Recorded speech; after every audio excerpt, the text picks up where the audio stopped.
What happens when a forgotten dream meets a second chance, on a stage filled with lights, cameras, and millions of eyes watching? Can a man who once sang only to the empty walls of a small house in Manila truly awaken the spirit of a legend? That night, as the crowd murmured and the stage lights dimmed, a single figure stood frozen behind the curtain, Rico Dela Cruz, a 32-year-old jeepney driver with the heart of an artist. His hands trembled, not from fear of failure, but from the weight of every sacrifice that led him there.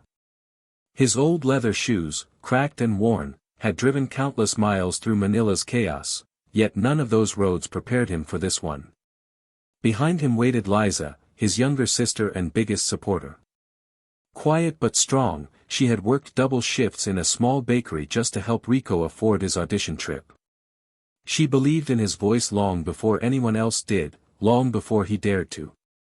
And somewhere in the crowd, far from the lights, sat Mang Ernesto, their aging father, a former musician who once played Elvis songs on a battered guitar to lull his children to sleep. Rico had grown up with those songs, Can't Help Falling in Love, Love Me Tender, Suspicious Minds. They were the soundtrack of his childhood, the echo of better days when their mother was still alive, and music filled their small home like sunlight. But life had its own tune, one that often played out of rhythm. Poverty forced him to silence his dream, trading microphones for steering wheels, stages for crowded streets. Yet tonight, fate had turned its head toward him once more. The crowd didn't know his story. They only saw a nervous man in a faded jacket. But as the music cue began, a voice inside him whispered, a voice that sounded like his father's. "Sing, hijo. Let them hear who you are." And so, he took a deep breath, stepped into the light, and began the performance that would make the world remember his name.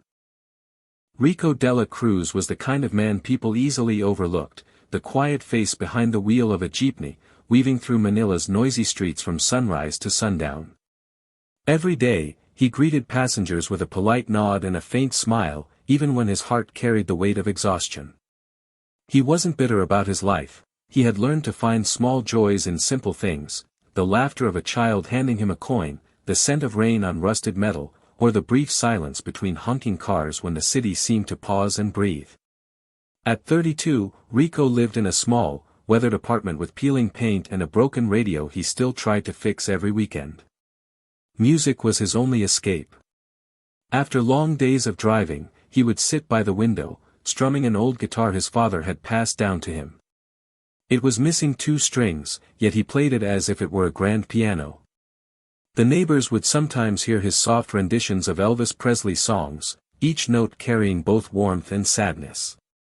He had grown up idolizing Elvis not just for his fame, but for the emotion in his voice, the kind that could make even a broken heart believe again. Rico often wondered what it would feel like to stand on a stage, to hold a microphone not as a dream, but as destiny fulfilled. But dreams, he used to think, were for those who had time and money to chase them. His mornings were ordinary. He woke before dawn, brewed instant coffee, and whispered a small prayer for safety before heading out. His wallet carried a folded photo of his late mother, a reminder of the love that once guided their family. Still, beneath his calm smile lived a quiet ache, a longing for something more, something beyond survival. Sometimes, as he drove through the crowded streets, he would imagine an invisible audience applauding, the city lights becoming spotlights, the traffic noise turning into music. It was a fantasy he never shared with anyone, except Rico's life had always been painted in muted colors, routine, responsibility, and quiet endurance. But one rainy evening changed everything. It was the night he lost his father, Mang Ernesto, the only man who truly understood the music beating inside him.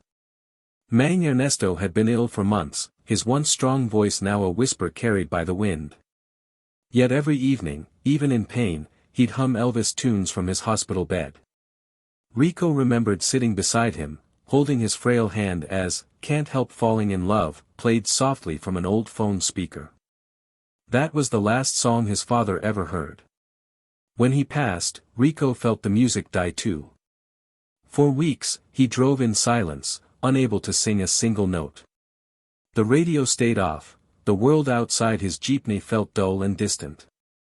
He felt as if he'd failed, not just his father, but himself.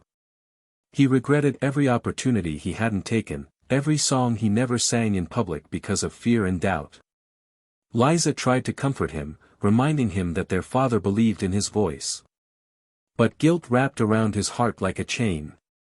He replayed his father's final words over and over, "Promise me, you'll keep singing, hijo." Yet each time he tried, his throat closed up. At night, he'd stare at the small altar in their living room, where his father's photo rested beside a candle and the old guitar. He would sit there for hours, fingers trembling above the strings, but no sound came out. Music, once his refuge, had become his reminder of loss. Days turned into weeks, and the world moved on. But Rico couldn't. The jeepney engine roared, passengers came and went, and still he felt invisible. He wondered if life had already decided his place, to remain unseen, unheard, forgotten. And yet, beneath that silence, something quietly burned, a fragile ember of longing, waiting for air. Somewhere deep inside, Rico knew his father's promise wasn't just a memory, it was a calling. But to answer it, he'd have to find the courage to sing again, and face the pain that silence had buried. It happened on an ordinary Sunday afternoon, a day that began like all others, with Rico cleaning his jeepney under the dim sunlight that filtered through the clouds. He was humming absent-mindedly, wiping the mirrors, when a street performer nearby started playing an Elvis song on a small portable speaker. The melody, "Can't Help Falling in Love," drifted through the air like a ghost returning home. Without realizing it, Rico's lips began to move. His voice, fragile at first, rose softly, almost like a prayer. A small group of passers-by paused, surprised by the familiar warmth in his tone. The street performer noticed and handed him the microphone, urging him to continue. At first, Rico shook his head. He hadn't sung in public since his father's death. His heart pounded, his hands trembling. But then he saw something, a little boy standing beside the performer, eyes wide with admiration, recording him with a phone. The boy's innocent smile reminded him of himself, once dreaming, once fearless. And so, for the first time in months, Rico sang. His voice carried across the busy street, over the sound of engines and chatter, reaching people who stopped in awe. The tone was rich yet cracked by emotion, raw, human, and real. Some cheered, others clapped, and for a brief moment, he felt something shift inside him. The heavy silence that had buried his heart began to break apart. A woman in the crowd, holding her phone, approached him afterward. She introduced herself as a producer scouting local talents for an international audition show. She said his voice reminded her of the king himself. Rico laughed, thinking it was a joke. But she handed him a card, her eyes serious. That night, Rico sat by his window, the card trembling in his hand. Liza found him staring at it, tears in his eyes. He wasn't sure if it was fate, coincidence, or perhaps his father's invisible hand guiding him forward. For the first time since the funeral, he took out his guitar. And as he played those familiar chords, he whispered to the photograph on the altar. "Maybe it's time, Pa. Maybe it's finally time." The following weeks tested Rico in ways he had never imagined. He accepted the producer's offer and began preparing for the audition, but the road toward that dream was far from easy. Between long days of driving and sleepless nights of rehearsing, exhaustion clung to his body like a shadow. He practiced in front of a cracked mirror, his reflection both his audience and his biggest critic. There were moments when doubt screamed louder than any applause could. He questioned whether he still had what it took, if his voice could reach hearts the way his father's once did. His throat would tighten, his breathing falter, and old fears would resurface, the fear of failure, of ridicule, of being just another poor man trying to be somebody. But Liza never let him give up. Every night, she would bring him ginger tea and sit quietly by his side as he sang. Her presence reminded him that love, real love, doesn't measure success in fame but in effort, in courage, in persistence. When his voice cracked, she'd smile and say softly, "It's okay, Kuya. Even broken voices can heal hearts." Still, Rico wrestled with guilt. He remembered every missed chance, every year lost to hesitation. Music wasn't just a dream now, it was redemption. Each song he practiced wasn't only for the audition, it was a promise to his father's memory and to the little boy inside him who once believed he could change the world with a melody. Rainy nights found him on the rooftop, singing under the drizzle, letting the rain hide his tears. He realized that pain and music came from the same place, both born from emotion, both needing to be released. Slowly, his voice grew stronger. Not perfect, but true. When the day of the audition drew near, he wasn't the same man who once sang to walls. The fear was still there, but it no longer controlled him. He had learned that bravery wasn't the absence of fear, it was singing through it. And so, with his father's guitar in hand and Liza's hope in his heart, Rico was ready, not just to perform, but to be seen. The night of the audition arrived like a dream wrapped in nerves. The theater glowed beneath dazzling lights, and the crowd buzzed with anticipation.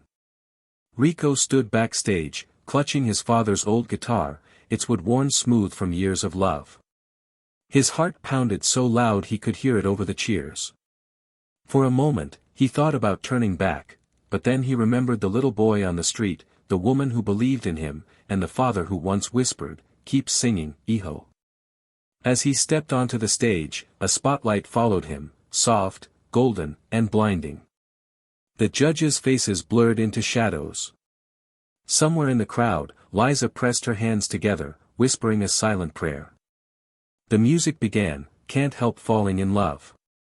The same song that once silenced his voice now carried him forward. His first note trembled, but then something miraculous happened. The melody flowed effortlessly, filled with every emotion he had buried, grief, love, regret, and gratitude, all woven into sound. The audience grew silent. Even the judges leaned forward, stunned by the haunting sincerity in his tone. It wasn't just imitation, it was reincarnation. In Rico's voice, the spirit of Elvis seemed to breathe again, but with a soul shaped by struggle and faith.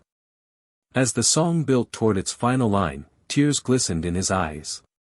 He saw flashes in his mind, his father smiling from their small living room, his mother humming softly in the kitchen, the dusty roads of Manila, the jeepney rides, the endless nights of doubt.